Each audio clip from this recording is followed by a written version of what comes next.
Hi, I'm Jason, and welcome back to Community Design Review, where we look at some of the best designed cards from the custommagic subreddit for this week. Our first shoutout for the week is Lightning Legs, 2 mana for an artifact equipment with equipped creature has hexproof and haste. Prosthesis 2, which is when this equipment enters the battlefield, you may put 2 -1/-1 counters on target creature you control. If you do, attach this equipment to that creature. It also has Equip 2. Now, I'm not really sure how hasty or how functional it is for your prosthetic legs to be high heels, but Prosthesis is a very interesting ability. I will say that this probably isn't better than a Swiftfoot Boots. You do have the ability to get the first attach for free, which is nice, but it comes at a pretty big cost of -1/-1 counters, and every subsequent equip is going to cost you more than a Swiftfoot Boots would. And the power of Swiftfoot Boots is that you're equipping it to each creature you play as you play them to give them haste. 2 mana is substantially more than 1 mana when it comes to giving a creature haste every single time you play a creature. That means you have to be playing creatures 2 turns behind curve to give them haste instead of just 1. I do think there's a good amount of design space for this ability though. Think of a Skull Clamp type card with this ability. Even just Prosthesis 1 would make it so you can draw 2 cards as soon as you play it by killing a 1/1. Much like a Skull Clamp, it's probably not that different, but it's still a cool idea. And the flavor is just on point with this ability. Overall, it's a really cool mechanic, and I would love to see what other cards can be designed in this space. Our second shout out for the week is... Do you wanna build a snowman? 1 white-blue for a snow enchantment with Snowfall. Whenever a snow permanent enters the battlefield, not only under your control, put a frost counter on Build a Snowman. 1 snow, remove all frost counters from Build a Snowman, create an XX colorless golem snow artifact creature token where X is the number of frost counters removed this way. If all of the lands in your deck are snow, and probably several other snow permanents in your deck as well, this could get quote-unquote out of hand quickly. Really all you're getting is a bunch of XXs, which will probably be 3/3s, 4/4s only every other turn or something like that, unless if you're really saving them up, which is fine, but then you have to put 3 mana into this as well. It's a fine card and definitely a cool design, very festive, but probably not the best card ever, especially since you have to build around it, and it's not going to just win you the game or anything. Our first meme card for the week is Goblinocracy, 2 red for a sorcery. Create a new player with 10 life. That player can't draw cards or activate abilities, and all decisions that they would make are made randomly. Creatures they control all attack a random opponent each combat if able. For the rest of the game, at the beginning of each upkeep, the new player creates 2 1/1 red goblin creature tokens with haste. Well, this is a judge's nightmare come true. The practicality of this card is pretty much non-existent, except for fun. Fun is definitely a factor here, I suppose. Each round, this player is going to create a total of 6 goblin tokens to attack, or if this is a commander game, 10 goblin tokens to attack, and then they'll attack a single player. Any of those that survive will then add to the total next time and attack another random player, which means someone can get killed very, very quickly. Now, this new player only has 10 life, so if you can attack them first and kill them, then, no big deal. But otherwise, big deal. I don't know. It seems like a fun way to potentially kill yourself with a 4 mana spell. If you get unlucky, they could just attack you every single turn, and then you basically just lose. If you get lucky, I mean, you got an ally. That's cool. Our second meme for the week is Long-Term Plans Gone Awry. A single blue for a search your library for a card. Shuffle your library, then put that card 3rd from the top. Okay, then you reveal the 2nd card of your library. Then your opponent knows what's coming, okay? And then on the 3rd turn, you shuffle your library. Wait, Then you shuffle your library. That doesn't make any sense. That you lose the... What? And going into our top 5 for this week, we have Time Drain. 7 blue for an instant. This spell costs X less to cast, where X is the greatest converted mana cost among spells your opponents control. Take an extra turn after this one, exile Time Drain. Okay, so a really expensive Time Walk, but when your opponent casts a spell, it lowers the cost of this spell if you cast it in response. And that's not going to be hard to do. In a limited format, this would definitely be playable, because your opponent just casts, a 5-drop or something, and you can Time Drain for 4 in response, which is quite reasonable. Now, there's always the opportunity you're losing if your opponent doesn't cast a spell, which is why this isn't necessarily a broken card. It's really expensive unless your opponent does something. But in the case that they do something, it's very, very good. If you're playing this in like Commander, after turn 3 or 4, it's going to be really easy to just take an extra turn for blue at instant speed. And that's where I think it probably gets a little bit too powerful, because extra turn spells are really powerful. If you're managing to just pay blue for it, then this is basically a Time Walk at instant speed. though it is conditional when you can cast it, but that's pretty powerful. Time Walk is banned in Commander for a reason. I'm not saying this would be overpowered or need to be banned. I'm just saying that it's definitely entering some dangerous territory, but I really like the design and would love to see if it would in fact be too powerful.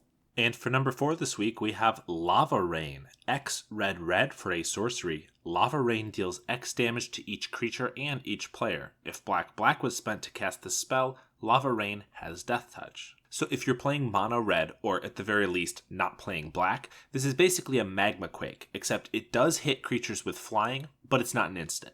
Definitely still a really good board wipe. In Limited, you can probably pay a total of 6 mana dealing 4 damage or so, which is going to wipe most of the board, so this is definitely a card that you would play in Limited. And then in Commander, mana is not usually as much of an issue, so you can definitely wipe the board for however much mana you need to put into it, 10 mana or whatever. Obviously, things might be indestructible, but other than that, this will get rid of everything. But if you do happen to use 2 black on it as well, it's basically just a damnation. It'll deal 2 damage to each creature, or I guess you could deal more damage, but since it has Death Touch, it's already going to kill every single creature. The corner case differences between Lava Rain paid with black and a damnation would basically just be anything that prevents damage you could use to keep creatures alive, whereas you can't use that with a damnation, but otherwise it's basically just destroying every single creature. Also, it's dealing a couple damage to each player, which isn't bad either. Cool design. Number 3 for this week is Ancestral Recipe. A green mana for a sorcery, target player creates 3 food tokens. I see we've graduated from the previous 2 single green mana to make 3 food tokens conditionally onto unconditional make 3 food tokens. Now this might not seem crazy good at first glance, because what do food tokens do? They activate a few abilities on very specific cards, and otherwise they gain you 3 life at 2 cost apiece. That means that you could pay 7 mana with this total over the course of however many turns you want in order to gain 9 life. Not a very good card, nothing to scoff at. The really powerful part about this is that for a single green mana, you're creating 3 artifacts, and that does tons of things. For example, that makes you have Metalcraft in like a Pauper or Peasant. I realize this is an uncommon, so not Pauper, but something like that. It gives you Metalcraft instantly. It also just gives you 3 artifacts so that your affinity goes higher. This would make like Modern Affinity, if it actually used affinity cards anymore, really powerful. Galvanic Blast, it would give Metalcraft to, things like that. It's also just 3 permanents for a single green mana. Now, I can't think of exactly how that's really powerful right now, but for example, Legion's Landing for a single mana was 2 permanents, and that was really powerful because Ascend required you to have 10 permanents in order to get the City's Blessing. You could definitely do something like that with this, with City's Blessing, but that's probably not what's making it broken. What's probably making it broken is 3 artifacts for a single green mana. I mean, if you want to get really spicy, you could play this on turn 1 and then immediately flash out a Tooth of Chisgoria. I mean, you can't really match that power, right? But seriously, I think this might be a little too good. I'm sure people would find ways to break it beyond what I've mentioned here. But you never know until you make a card. So just like Wizards' new philosophy, print it without playtesting and hope nothing breaks. Our number 2 card for this week is Gambit of Wits. 2 blue for a sorcery. As an additional cost to cast this spell, naturally, exile the top 150 cards of your library.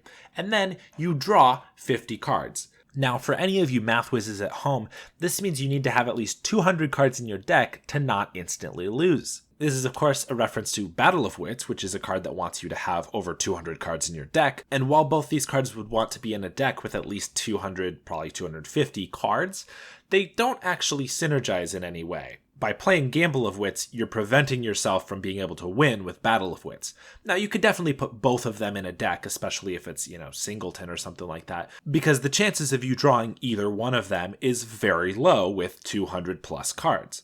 I'm just saying that if you open a hand with both of these, you're not going to want to play both of them. Now, with Gambit of Wits, one of the first things I thought of was, hey, you just play a Laboratory Maniac, and then you Gambit, in a normal-sized deck, and then you instantly win because you exile your deck and then draw and you have no cards in your deck. The thing I realized about that is, as an additional cost to cast this spell, you have to exile the 150 cards from your deck. That means you have to have 150 cards in your deck just to be able to play this spell. So that Laboratory Maniac combo could work, but you still need to have at least 150 cards to exile from your deck to play this. It's not an instant win if you're playing in a 60 card deck or whatever. Now that we've talked through a lot of the ramifications of this card, I do want to mention you do draw 50 cards for 4 mana with this.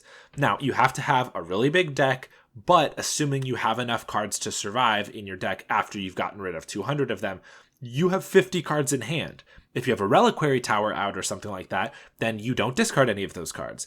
And then you can just probably win from there. I mean, you have basically unlimited cards. So this is still a really powerful card. It's just it requires you to be playing a deck with, way more than you want to be playing. But I mean, 50 cards for 4 mana. That's 12 and a half cards per mana. I believe that's probably the best rate in the game. So, I would play it. And our number 1 card for this week is Genesis Slime. Blue-green hybrid mana for a 1/1 creature ooze. Genesis Slime gets +4/+4 as long as it's a token. This is a really interesting card. So obviously when you play this card from your hand or whatever, it's a 1/1, and this version of the card is never going to be anything other than a 1/1. But if you can make a token that's a copy of the slime, then it's a 5/5. The thing I want to look at the most here is the color combination though. Blue-green definitely seems like the color pair that's going to have a lot to do with making tokens of other creatures, but I wanted to make sure. Obviously with blue you get a lot of clones and a lot of clones that make tokens. For example, like a cackling counterpart. Blue is definitely right here. My concern is green. The only mono-green cards I could find that made creature tokens that were copies of other creatures was Bramble Sovereign and Dual Nature. However, if we look to green and blue cards, we get 3 more options, with Spitting Image being hybrid mana, showing that mono-green could in fact have this ability. So I think that the ooze definitely fits into this color pair. The thing I wanted to note though is red actually makes a lot of creature tokens that are copies of creatures as well, with Splinter Twin type effects. This effect definitely feels in flavor with blue-green, but I feel like a blue-red version might not be out of place, or at the very least, you could play this in a blue-red deck and just play it for its blue hybrid mana. Overall, really cool design, very interesting effect, and super powerful if you get it to work, so if you build a deck around it. And those are all the cards we have for you for this week. Thank you so much for watching. If you enjoyed this video, be sure to like, subscribe, and check out our Discord, link in the description.